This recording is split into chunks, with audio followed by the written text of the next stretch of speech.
ఇదే కాదు, ఈరోజు బోనస్ ఒట్లు పండించిన వాళ్లకు గతంలో మీకు తెలుసు, ఊరేస్తే ఊరేసుకున్నట్టే అని ఆనాటి పెద్దలు చెప్పినారు. ఆ మాట చెప్పిన పెద్ద మనిషి మాత్రం ఆయన ఫామ్ హౌస్లో 150 ఎకరాలలో వరి పండించుకున్నాడు.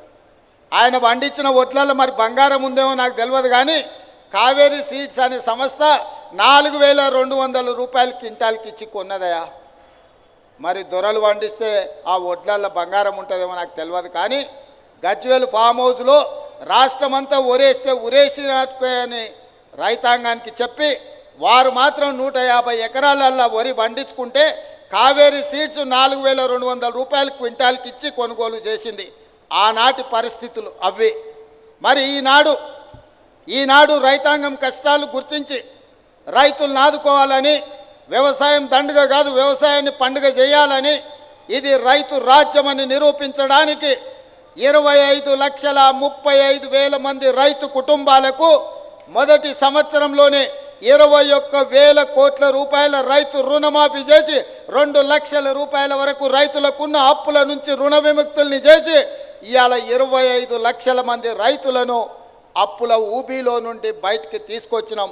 21,000 కోట్ల రూపాయలు రైతుల ఖాతాలో వేసినాం.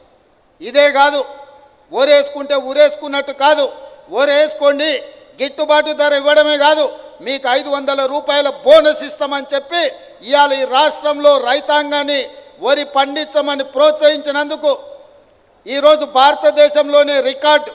స్వతంత్రం వచ్చినప్పటి నుంచి ఈనాటి వరకు ఉమ్మడి రాష్ట్రంలో కానీ పంజాబ్ రాష్ట్రంలో కానీ 1,53,00,000 మెట్రిక్ టన్నుల వరి ధాన్యం ఉత్పత్తి చేయలేదు. మొట్టమొదటిసారి తెలంగాణ రాష్ట్రంలో ఈ వానాకాలంలో రైతులు 1,53,00,000 మెట్రిక్ టన్నుల వడ్లు పండించి దేశానికే ఆదర్శంగా నిలబడ్డారు. చివరి గింజ వరకు రైతులు పండించిన పంటను సన్న వడ్లను మొత్తం 500 రూపాయల బోనస్ ఇచ్చి ఇవాళ మన ప్రభుత్వం కొనుగోలు చేయడం ద్వారా రైతులకు అండగా నిలబడతామని ఒక భరోసా ఇచ్చినాం. భవిష్యత్తులో కూడా తెలంగాణ రైతాంగాన్ని నేను విజ్ఞప్తి చేస్తున్నా, దొడ్డు వడ్లు పండించకండి, దొడ్డు బియ్యం తినే పరిస్థితులు లేవు. రేషన్ షాపుల్లో దొడ్డు బియ్యం ఇస్తే మళ్ళీ రేషన్ షాపులో బ్లాక్ మార్కెట్లు అమ్ముకుంటుండే, ఎవరు తింటలేరు.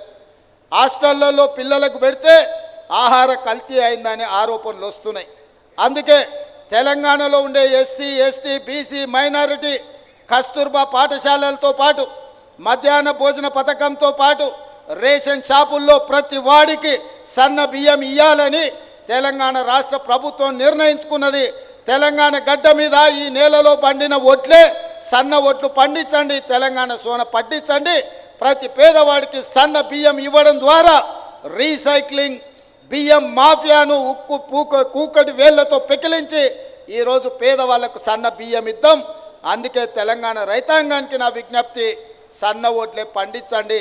మీరు పండించిన ప్రతి గింజకు 500 రూపాయల బోనస్ ఇచ్చి కొనుగోలు చేసే బాధ్యత రాష్ట్ర ప్రభుత్వం తీసుకుంటుంది. ఇది తెలంగాణ విద్యార్థులతో పాటు తెలంగాణ పేదోళ్లకు మేలు జరుగుతుంది.